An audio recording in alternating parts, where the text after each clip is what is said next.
আগামী জাতীয় সংসদ নির্বাচনে অন্য কোনো দেশ যেন থাবা বসানোর সুযোগ না পায় সেজন্য সবার সহযোগিতা চেয়েছেন প্রধান উপদেষ্টা। রাতে যমুনার সামনে হেফাজতে ইসলাম ও 7টি রাজনৈতিক দলের সাথে বৈঠক শেষে একথা জানান প্রেস সচিব। এর আগে রাজনৈতিক দলের প্রতিনিধিরা জানান, সুষ্ঠু নির্বাচন আয়োজনে বিভিন্ন পরামর্শ দিয়েছে দলগুলো।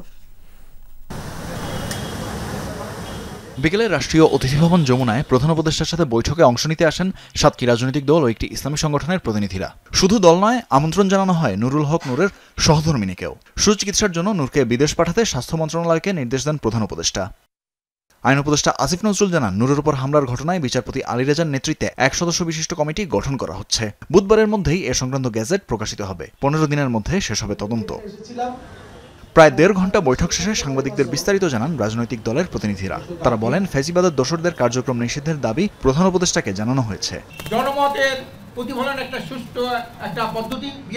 আমরা পিআর পদ্ধতির পক্ষে না, আসন ভিত্তিক নির্বাচনের পক্ষে।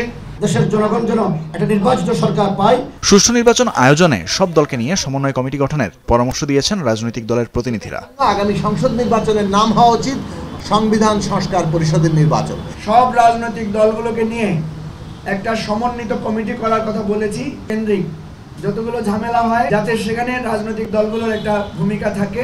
যারা সরকারি কর্মকর্তারা রয়েছে তারা আপনাদেরকে সহযোগিতা করছে না।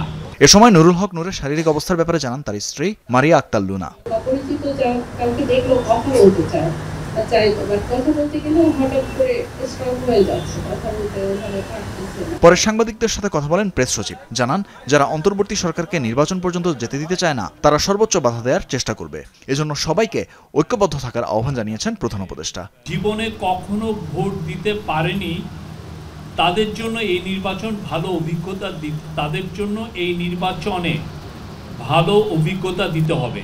যারা ভোট দিতে গিয়ে তিক্ত অভিজ্ঞতার সম্মুখীন হয়েছেন পূর্বে, তাদেরও ভালো অভিজ্ঞতা দিতে হবে। আসন্ন দুর্গাপূজায় অনেকে অপ্রীতিকর পরিস্থিতি সৃষ্টি করতে তৎপর থাকবে। এ ব্যাপারে সবাইকে সতর্ক থাকার আহ্বান প্রধান উপদেষ্টার। এবারও উৎসব মুখর পরিবেশে শান্তিপূর্ণভাবে সারা দেশে উদযাপিত হবে। তানভীর মৌসুম, যমুনা নিউজ, ঢাকা।